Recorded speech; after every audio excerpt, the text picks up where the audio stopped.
Chapter 4 Memory Remixed. How the trace of the past drives us forward. The experience of being stuck in bumper-to-bumper traffic doesn't rank highly on anyone's list of desirable activities. It's nothing but our own thoughts and our growing outrage at the stream of cars ahead of us. But Los Angeles native Bob Petrella, who finds himself in this situation often, considers it the perfect opportunity to entertain himself with his own memories. He'll recall in vivid, lifelike detail memories of a date from years and decades past, mentally catalog the best Saturdays in June he's ever had, or go through 2002 day by day, recalling the events of each. These memory games are possible for Bob because he has one of the most advanced memories ever documented. If you ask Bob about any day in his past, he's able to replay it for you in incredible detail. Ask, February 18th, 1966. Which day was that? And he'll answer, that was a Friday, and high school football team Beaver Falls beat Sharon. His memories include not only what happened, but exactly how he felt in that moment. And he describes, it's almost like a time machine where I can go back to a certain period or a certain day and almost feel like I'm back there. And how could you get bored in traffic when you have a time machine? Bob has what neuropsychologists have called highly superior autobiographical memory, of which there have only been 60 or so documented cases. James McGough, professor of neurobiology at UC Irvine, has studied Bob and other cases like his. They can describe most of the days of their life the way you or I can describe yesterday. For those of us without this time machine in our heads, memory recall is a very different experience. Just like with perceptions, memory recall is limited. Most of us can hardly remember what we had for dinner last night, much less what we had for dinner 15 years ago. We don't have a precise carbon copy of the past we can review in the present moment. Just like with perception, we only have a mental model, our brain's creative representation of the past. Recall from the previous chapter our broad definition for memory. Memory is our brain's attempt at connecting us to the past. Attempt is the key word here.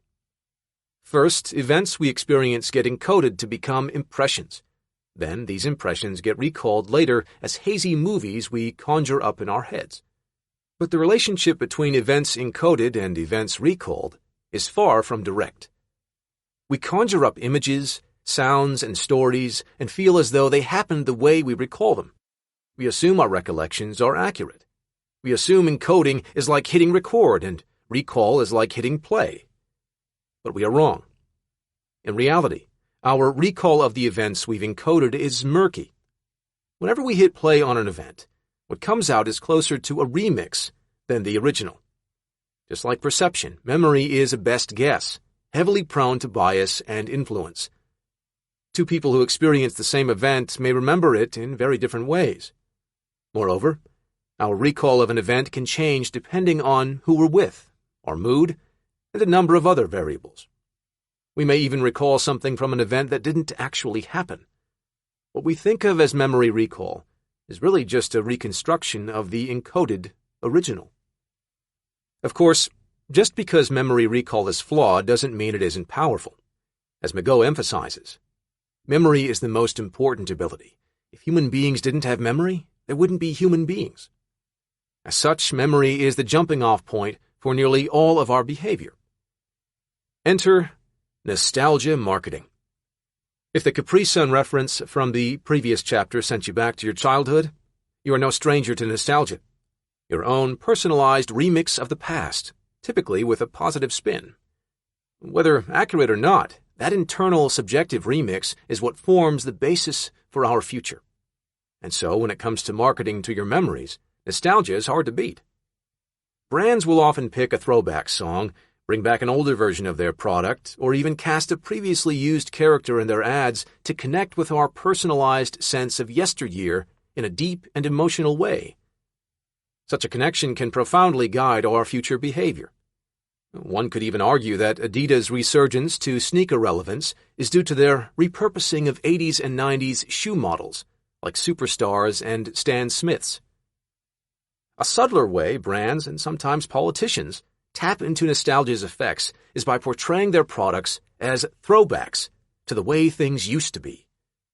Probably the greatest example of this is a classic Coca-Cola commercial from 1971, depicting a large, diverse crowd of young adults on a hillside singing in unity. "I'd like to teach the world to sing. I'd like to buy the world a Coke." At a time when the country was heavily mired in the Vietnam War and civil rights protests, the song attempted, successfully, most would argue, to capture the country's collective nostalgia for a simpler, more harmonious time, and to associate Coke with that nostalgic longing. Now that millennials are becoming one of the highest spending power generations, dropping $1.4 trillion in the U.S. annually, we're seeing more and more products drawn directly from their 90s childhoods. Whether it's the sequel to Top Gun, the reintroduction of a Nintendo handheld console, the Oregon Trail mobile game, or the reboot of Tamagotchi toys. Yes, those little gadgets you have to keep alive. There's an increasingly strong flow of items and media that can only be categorized as millennial nostalgia.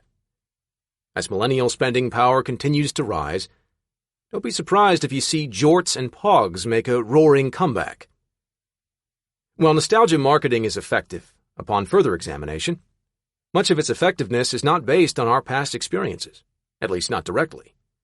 Instead, marketing tends to game the strange mechanics of our brain's attempts to connect us to the past. Let's take a deeper look into the fallibility of memory and how clever marketing can play into the creative nature of our own memories. The fallibility of memory. What did you have for lunch last Tuesday? How about Tuesday the week before last? Tuesday 3 weeks ago? A month ago? These questions may sound trivial. Who cares what you had for lunch last month? But they are anything but to the family of Hae Min Lee, whose death journalist Sarah Koenig investigated in 2014 for the first season of her podcast, Serial. Lee was a Baltimore high school student who went missing in mid-January 1999. Her body was found in early February, and her boyfriend, Adnan Syed, was arrested on February 28 and charged with murder. 20 years later, the case remains in limbo. Why? The fallibility of memory.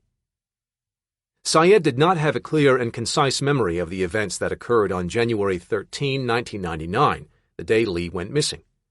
It is hard enough remembering what you ate for lunch last week. How well would you remember exactly what you did 6 weeks ago between 2:15 p.m. and 2:36 p.m.? But what if your ambiguity is up against someone else's crystal-clear account of your whereabouts during those same 21 minutes? Adnan's vague memory of that time was in competition with the account of another high school student, Jay Wilds. There are many layers to the story, but one thing quickly becomes clear in the podcast and remains consistent. Memory is not objective.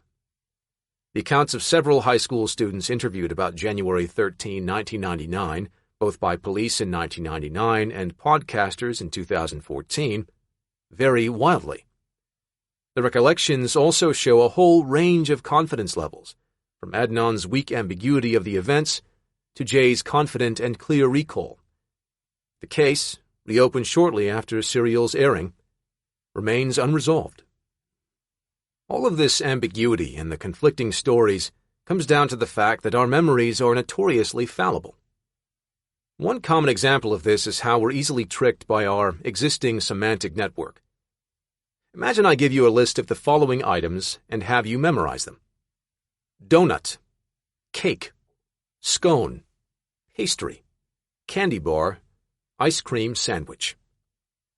If I were to ask you a week later, hey, remember that list of items I gave you? Was pie on it? You'd be likely to misremember that it was, much more likely than if I'd asked you about an unrelated word like bicycle or chair.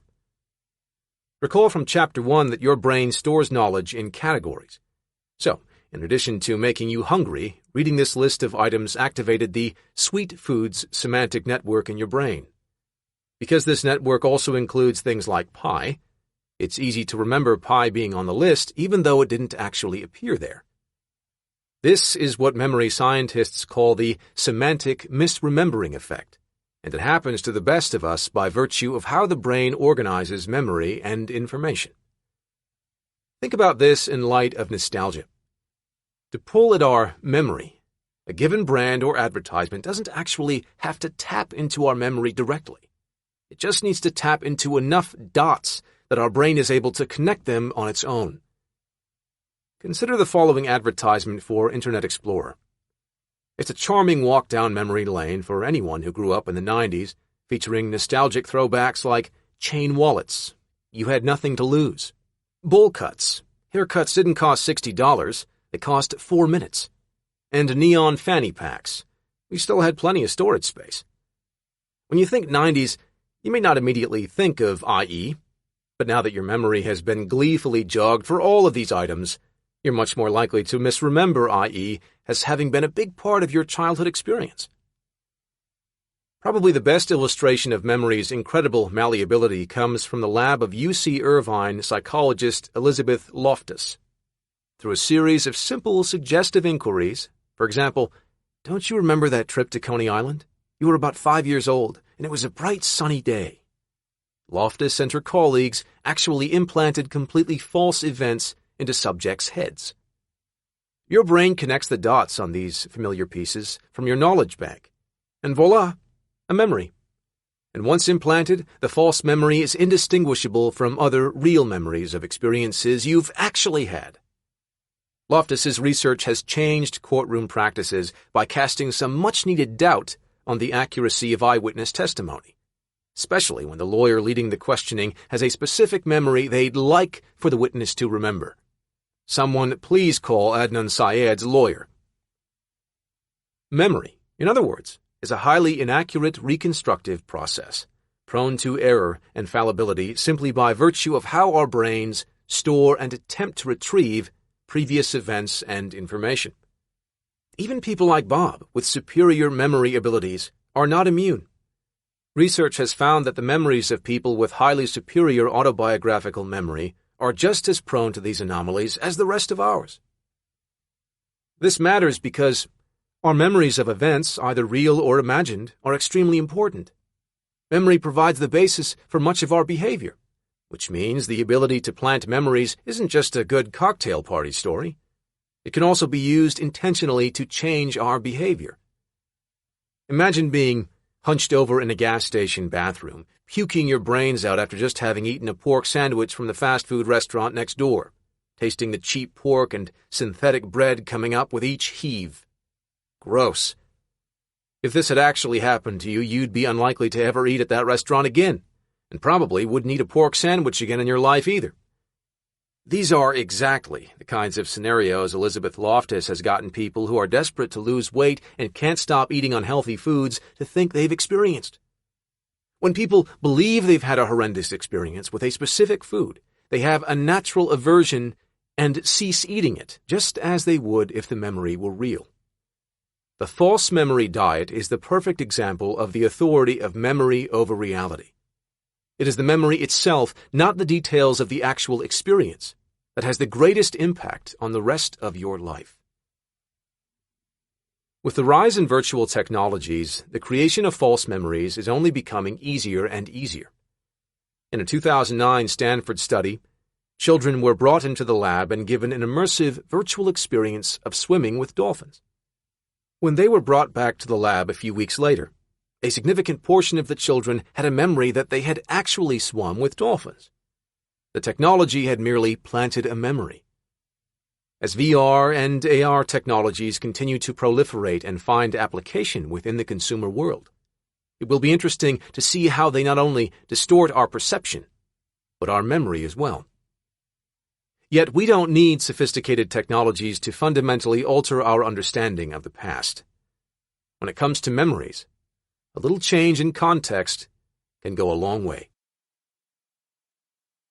Context changes everything. However inaccurate, our memories are vast and detailed. If you were to download your memory digitally, there wouldn't be a hard drive large enough to fit it. We have literally millions of past experiences that, in principle, we can recall at any given time. And yet, this lifetime's worth of memories never floods back to us all at once. Why do we think of certain memories at certain times? By and large, we don't get to pick and choose what to remember from our vast bank of imperfect memories. Our context picks for us. As we saw in Chapter 3, when a memory is encoded, we take in much more information than we think we do. We also absorb the context associated with the memory. In fact, all memory is contextual. If you play a popular song from your youth that you haven't heard in a while, chances are you'll be flooded with old memories that you haven't recalled in years. This is because the brain packs the details of our experiences in with our encoded memories. When a specific song is played or a specific scent is smelled, the brain may conjure up entire, vivid memories associated with that song or scent. The same is true not just for memories of experiences, but also for memories that turn into knowledge. If you always study for a test in a certain coffee shop, in the same chair, listening to the same music, your chances of remembering what you studied are improved if you go back to that same coffee shop, chair, and soundtrack. The same is true for more subtle contextual cues like chewing gum or wearing a particular article of clothing. Experiments have shown that if you study a list of names underwater, you'll be able to retrieve the memory of those names much better underwater than on land. Other research has found that having distinct experiences in distinct rooms actually distorts your perception of time. If you spend 4 hours at a party, all in the same room, you will feel the party was longer than if you had spent the same amount of time at the same party but in 4 different rooms. Switching context extends time, or at least your perception of it. Great hosts know how to use context to craft an experience that is not only enjoyable, but memorable, by planning a range of different activities for the evening, each in different spaces. Hors d'oeuvres in the living room, the full dinner in the dining room, cocktails on the deck, then cigar smoking and brandy sipping in the study. Using a range of physical locations prevents these enjoyable events from all blending together in guests' minds the next day. Great hosts know this intuitively. Control the physical context, and you control the memories. But context doesn't just impact your memories. It can also push that memory into behavior. Context drives behavior. One of the primary reasons memory is so inaccurate and prone to error is because, frankly, the brain doesn't really care about accuracy. The human brain is a fundamentally forward-thinking organ, pragmatic in nature. As we've said, memory isn't simply the brain's attempt at connecting to the past. It's the brain's attempt at connecting to the past to optimize the future. Looking back at the past can be a great tool, but our accuracy in doing so is secondary to memory's main purpose, giving us a good enough understanding of the past in order to move forward. As such, memory and behavior are intimately linked. Recall that memory is the jumping-off point for all behavior. Without a memory of ourselves, our world, and where we come from, there's no firm ground for future behavior. And so, just as memory is sensitive to the context in which it was created, so too is behavior. This can be seen most readily with simple learned associations. In a fascinating study done at Northwestern University, researchers randomly divided participants from the general population into 2 groups. One group was given white doctor's coats, and the other plain street clothes. They found that the group in the doctor's coats performed much better on tests of accuracy and attentional focus. Why? Over time, our brain has unconsciously built an association between doctors and a sense of intelligence and accuracy. We have a concept of doctors constructed over time that features these characteristics. Wearing a doctor's uniform activates those associations and, in turn, alters our behavior. We unconsciously behave in a way that is in line with the characteristics of that learned concept, for example, intelligence and accuracy. This is perhaps why we play better, or at least have the confidence to play better, when we wear the jerseys or branded shoes of our favorite athletes. Even with something as simple as clothing, a familiar context with learned associations can significantly impact our memory, attitudes, and, ultimately, our behavior. Think about this for music. Next time Lil Jon's Shots comes on at the bar, mind the context. You can hate the song and still appreciate the genius behind playing it at a bar. Every time it comes on, customers are more likely to think of and thus more likely to order shots. In other words, playing the song triggers a behavior that makes bars money. buying shots. An equally genius execution of using pop music context to drive behavior involves the Chainsmokers' Selfie. Each of the song's verses, if you can call them that, consists of the stream of consciousness of a hyperbolized valley girl that ends with her wanting to take a selfie. Here's the Nobel Prize-winning not first verse, in case you're unfamiliar. Picture a girl fixing her makeup in the mirror of a nightclub's bar, saying, "How did that girl even get in here? Did you see her? She's so short and that dress is so tacky. Who wears cheetah? It's not even summer. Why does the DJ keep on playing Summertime Sadness? After we go to the bathroom, can we go smoke a cigarette? I really need one. But first, let me take a selfie." This song is to selfies what Lil Jon's song is to ordering drinks. The song provides a context that drives a behavior, taking a selfie. And of course, club owners love this song because it provides the venue free publicity. The song comes on, the adulting is hard crowd starts taking selfies and tagging the club in their posts. It's a win-win. You can find context-driven behavior all around you. Examples of context that drive particular behaviors, and especially purchasing behaviors. State fairs and funnel cakes, baseball and hot dogs, movies and popcorn, peanut butter and jelly, pizza and beer, work break and cigarettes, yacht week and trust funds. For brands, the brain's natural pairing of context and behavior is an opportunity to exercise behavior design. An oldie but goodie example is Kit Kat's classic jingle, "Give me a break, break me off a piece of that Kit Kat bar." What Nestle, parent company of Kit Kat, sneakily did here was link the context of taking a break with the behavior of having a Kit Kat. At your lunch break at work, have a Kit Kat. Need a break from studying? Have a Kit Kat. The earworm quality of the jingle made this context behavior pairing doubly effective. Once you hear it, you can't get it out of your head. And whenever someone says, "Hey, time for a break," guess what tune comes to mind? Side note, jingles are one of media's endangered species worth saving. Laugh tracks, however, can die.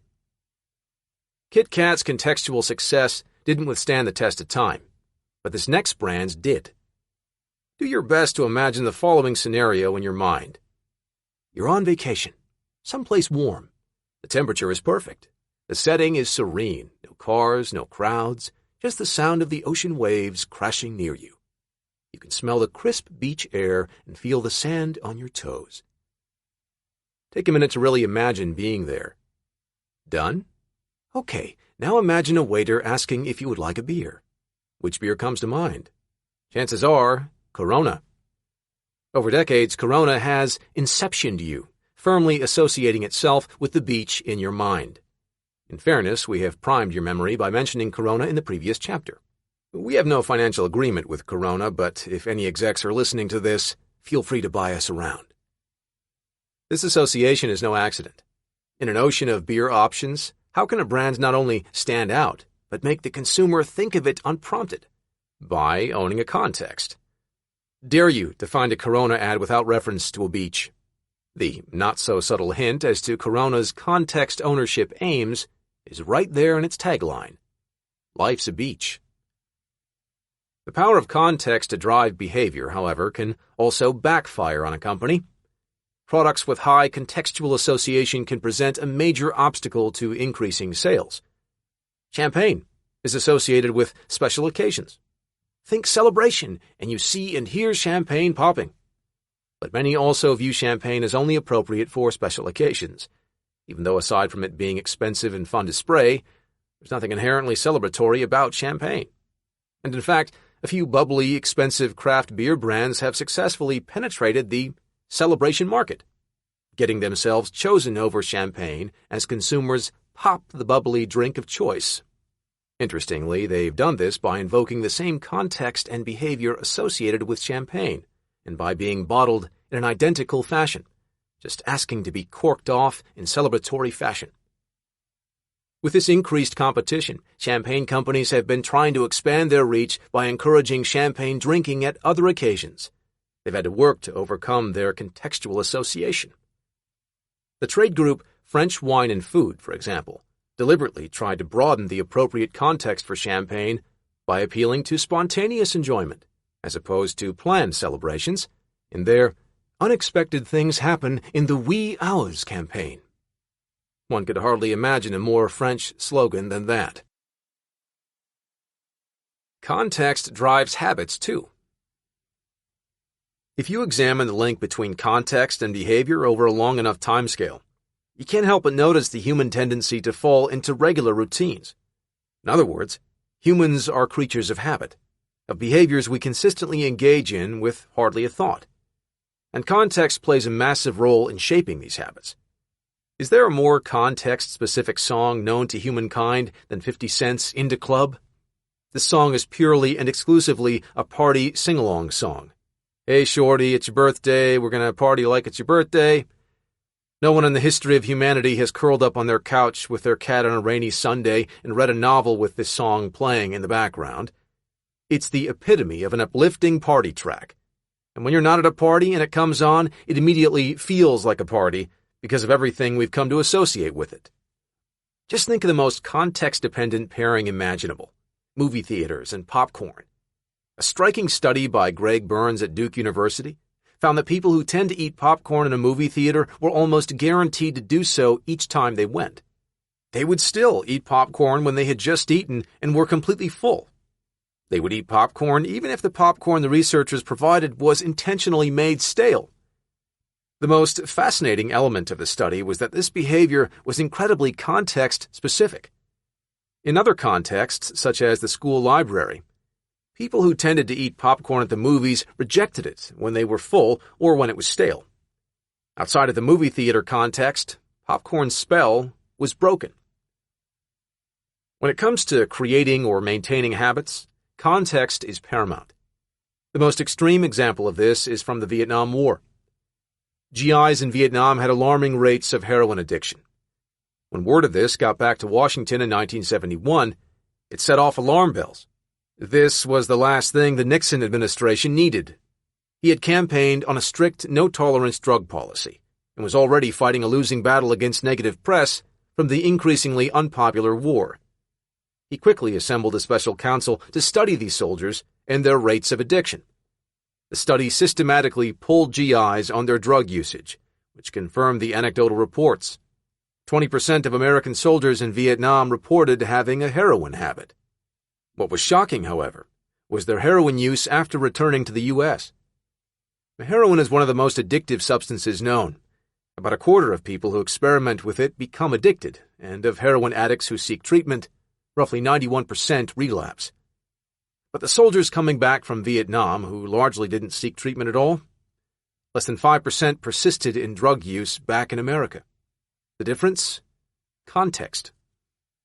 Even for a behavior like drug use, which has a huge biological component, context changes everything. What's done compulsively in one context may not be done at all in another.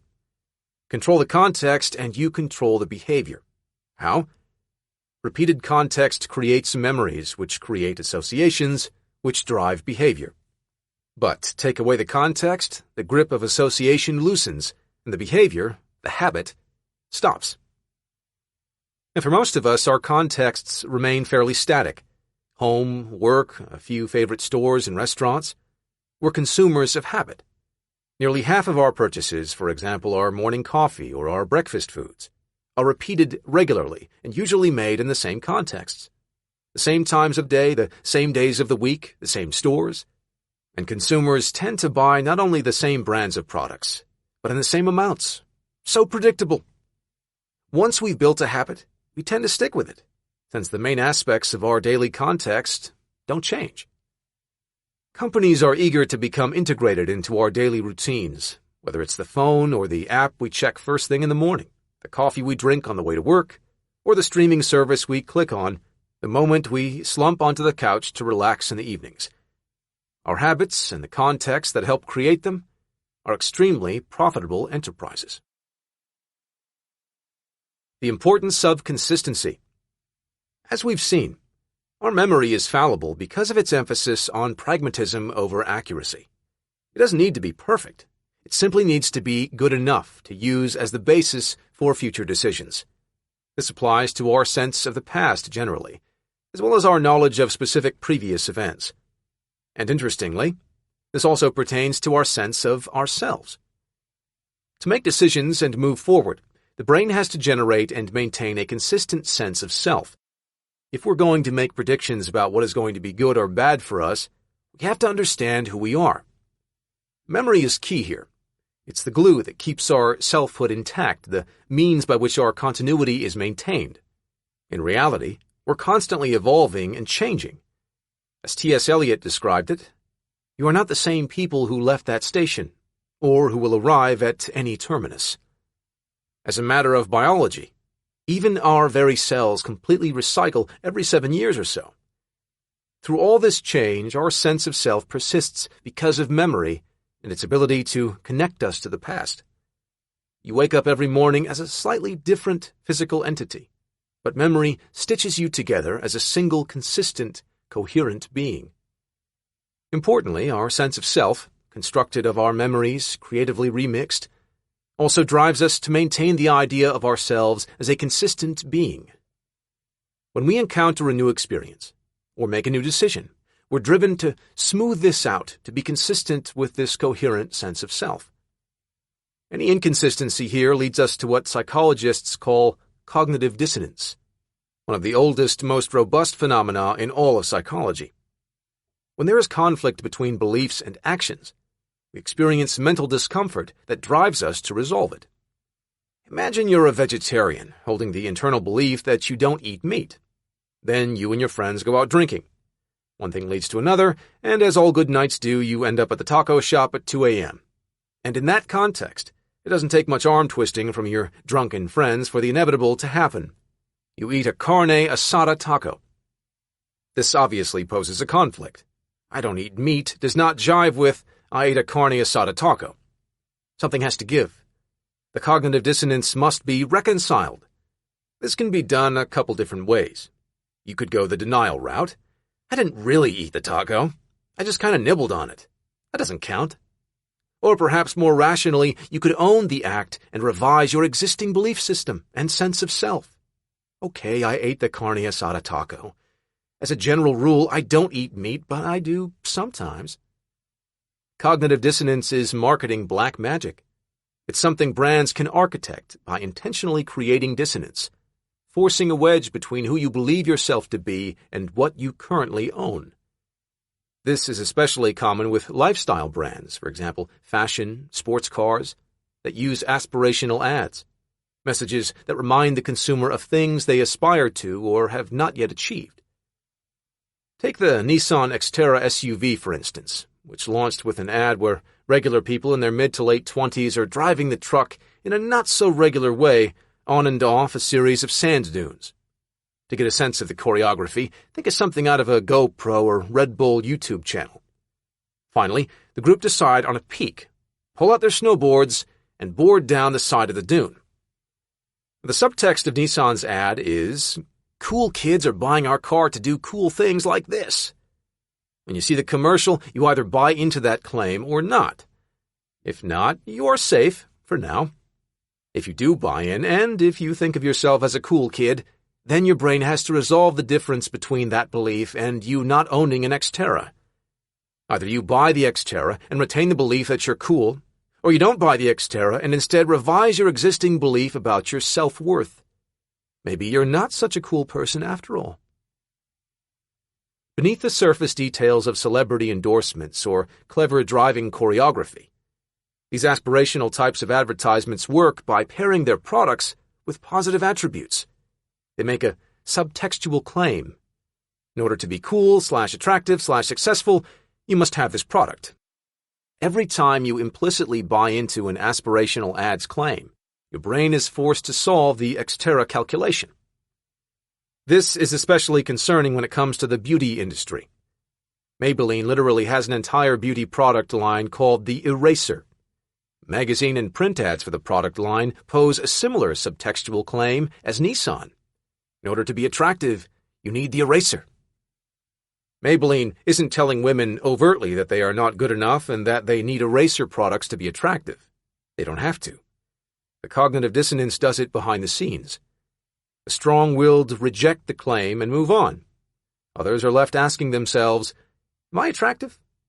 If you believe you are, your brain has to resolve it by either going out to buy the Maybelline eraser or changing your belief.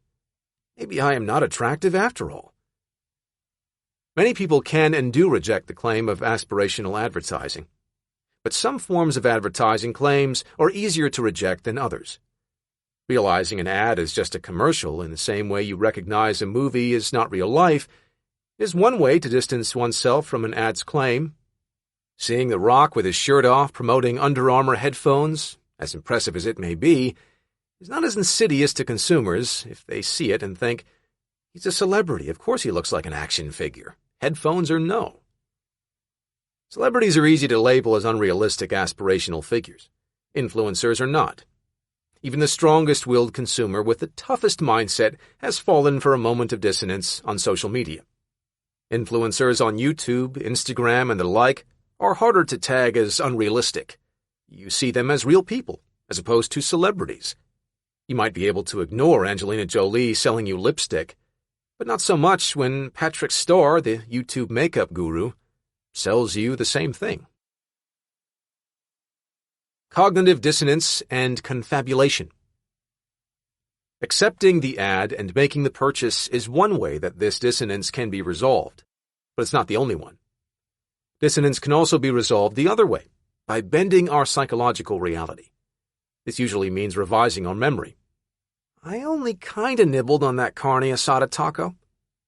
In this way, the relationship between memory and behavior can be reversed. In cases like this, behavior drives memory. One of the most fascinating features of the human brain is its seemingly endless ability to rationalize. This is taken to the extreme in certain types of brain damage like Capgras syndrome. The symptoms could not be any more bizarre. The patient can recall memories, do math, use language. All of their cognitive functions are preserved. But they also have one very specific new belief. They are convinced that their loved ones are imposters. The famous neuroscientist V.S. Ramachandran investigated the reason for this, and it comes down to the very specific brain damage that caused the condition. A severing of the connection between the centers responsible for facial memory and those responsible for emotional salience. The behavior of those with Capgras syndrome seems odd and nonsensical to us, but to them, it's the only logically consistent explanation. You're used to looking at your parents' faces and feeling a unique sense of warmth and fondness. We hardly notice it when it happens, taking it for granted, but it's always there. But with the connection in the brain between facial memory and emotion severed, that emotional glow is no longer there. The only explanation that makes sense, given this odd state of psychological affairs, is that the person is not their dad, but an exact replica who is impersonating their dad. Our thoughts and explanations bend to accommodate our internal reality. Patients who suffer a stroke that causes paralysis of one side of the body, and in the process also damages areas near the intersection of the left temporal and parietal lobes associated with proprioception, the sense of where our body is in space, can suffer from similar distortions. The patient is obviously paralyzed, say completely unable to lift their left arm, yet they will completely deny it. Asked to move the arm, the patient will offer an incredible range of excuses and reasoning. I'm too tired. I don't feel like it. I would, but I don't want the other paralyzed people in the hospital to feel bad about themselves. In some instances, these patients, to their doctor's astonishment, actually claim that they are moving it, and the doctor just isn't paying attention. In other instances, still, the patients will exhibit something called somatoparaphrenia, where they claim that the limb in question is indeed not moving, but that it's not their limb at all. The confabulations are truly endless. These examples seem crazy at first glance, but this isn't something that happens only when the brain is damaged. The healthy brain does this all the time. Consider the following experiment published in Science. Peter Johansson and colleagues presented people with a simple task. They held up pictures of two very similar faces and asked participants which one they preferred. They later gave the participants the image they selected and asked them to explain why they made that choice. In a certain number of trials, however, they gave the participants the other picture, the one they didn't choose. The faces looked similar enough that hardly anyone noticed. What was fascinating was their explanations. Their reasoning was persuasive and believable. I like this one because it had glasses, or I like this one because of the hair, or this one really just popped out to me when I first saw it. The decision-making descriptions were just as convincing and compelling when participants were describing their justifications for choosing a face they didn't choose, as they were when describing their justifications for a face they actually did. There have been similar findings in consumer studies as well. Replace pictures of faces with jars of jam, and you get a very similar result. When you trick someone into thinking that they chose the apple jam when really they preferred the raspberry, they'll stick to their guns and double down on their choice. They'll sing the praises of the delicious apple jam despite not actually preferring it, reeling off sumptuous descriptions to justify their choice. Maybe marketers are just wasting their time trying to talk up the features of their product. Customers seem to like whatever they come to think they've chosen. It doesn't take much to make us all sound like somewhat to paraphrenia patients. This poses lots of implications regarding our decision-making. As NYU psychologist Jonathan Haidt describes, the conscious mind thinks it's the Oval Office, when in reality, it's the press office. How many of our decisions have we made by mistake, only to rationalize them after the fact? We'll revisit this topic of how in control of our decision-making we actually are later in the book. But what's interesting for the moment is our need to explain away our own behavior. Once a choice is made, we must make sense of it. It must be smoothed out and made consistent with our past behavior and who we believe ourselves to be. Our memory of an experience and how we explain it is necessarily warped in order to conform to the narrative we're trying to maintain. This manifests in the consumer world in a number of different ways. Think about overconsumption. We clearly buy many more things than we realistically need, and deep down, we know this. At the same time, we generally want to see ourselves as reasonable, conscientious people. How to explain this? Well, the answer is something the marketing world calls functional alibis. Researchers at Harvard Business School found that when it comes to indulgent, hedonic purchases, including a small utilitarian feature, can significantly boost sales. As one of the study's authors, Anat Kanan, told The Atlantic, you want to feel that you're rational, that you're a smart shopper, that you're not wasting your money, that you're not perceived as the kind of person who buys things just to impress others. Take the Hummer, for example, a $60,000 barely street-legal tank that gets 4 gallons to the mile. It's brash, big, and expensive. But by including a small mention of its safety features in its advertisements, marketers provide something for the rationalizing mind to grasp. In reality, you want it because it's cool, but you tell yourself, I'm just buying it to be safe. Safety ratings were the last thing your purchasing brain thought of, but it's the first thing that comes to your rationalizing mind. Similar trends have been found with other car brands as well. As Rory Sutherland, vice chairman of Ogilvy Advertising Group, has remarked, Tesla drivers will wax enthusiastically about the environmental purity of their vehicles, regardless of their initial reasons for buying the car. Clinging to the past. Our drive for consistency can also act as a kind of inertia by keeping us attached to certain elements of the past. We cling to the past in mysterious and, when it comes to decision-making, often very irrational ways. One example of this is what behavioral economists call the sunk cost fallacy. Imagine you bought a used car 2 years ago and it has constantly been in the repair shop. Your coworker asks, why don't you just buy a new car? And your response is, I've spent so much money on repairs, it doesn't make sense to buy a new one. This is the sunk cost fallacy in action, and it shows how irrational we can be when we use the past to inform current and future decisions. Upon closer examination, you can see just how irrational this is. We tend to feel that if we don't stick with something in the future, whatever we committed to it in the past is somehow wasted. And yet the past is already gone. The time or money is already wasted in the utilitarian sense, regardless of what we do in the future. Whatever happened with your car before should be irrelevant. The money you paid for the repairs is gone. Logically, What's important now is how much your used car is likely to cost versus a new one going forward. Yet we have an illogical need to honor our previous purchases and get our money's worth. Marketers are particularly adept at using the sunk cost fallacy for lead generation. One of the easiest forms of lead generation is gathering emails, and one tactic for collecting new emails is to get the time commitment first, before asking for the email address. If you've already spent the time filling out the rest of the form, it makes it harder to say no to giving your email address at the end. Next time you come across a form or take a personality test like, "Which Harry Potter character are you?" notice when they ask for your email to send you the results. If they ask for your email address after you filled out your answers, then it is a sunk cost design. If you've been part of a big buying decision on behalf of the company you work for, the sunk cost fallacy certainly impacted the decision. Salesforce is a company that sells software designed to help other companies manage their customers.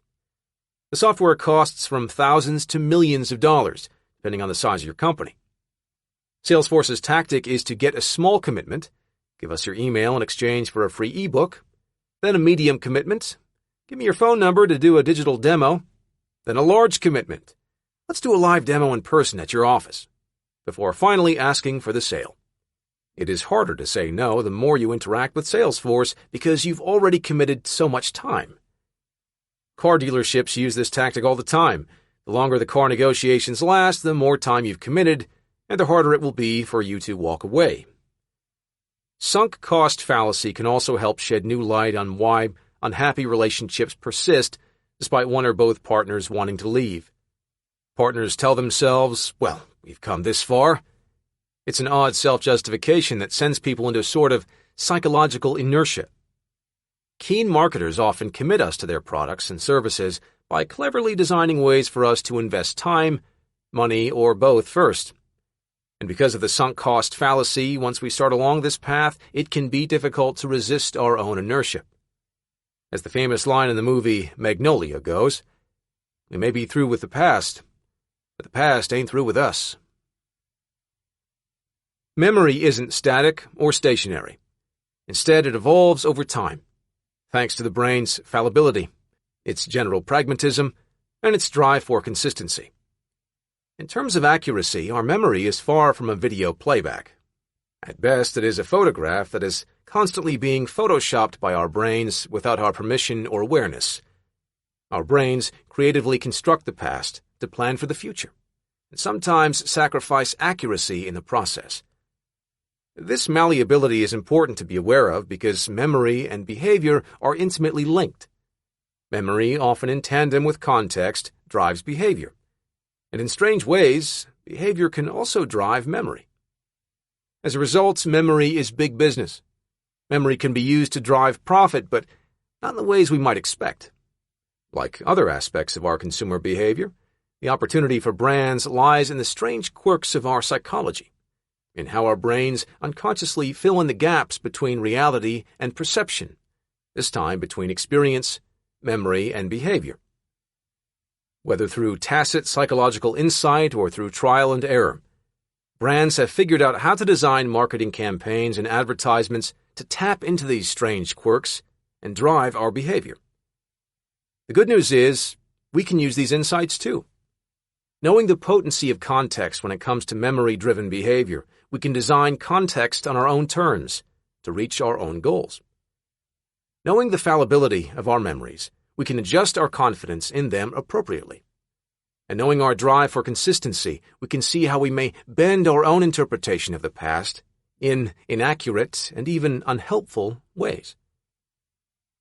We'll likely never achieve the incredible depth and accuracy of memory that someone like Bob Petrella has, but we can achieve something arguably more valuable: a keener awareness of the fallibility of memory, how marketers exploit it, and how to be vigilant against the pitfalls of our own remixing.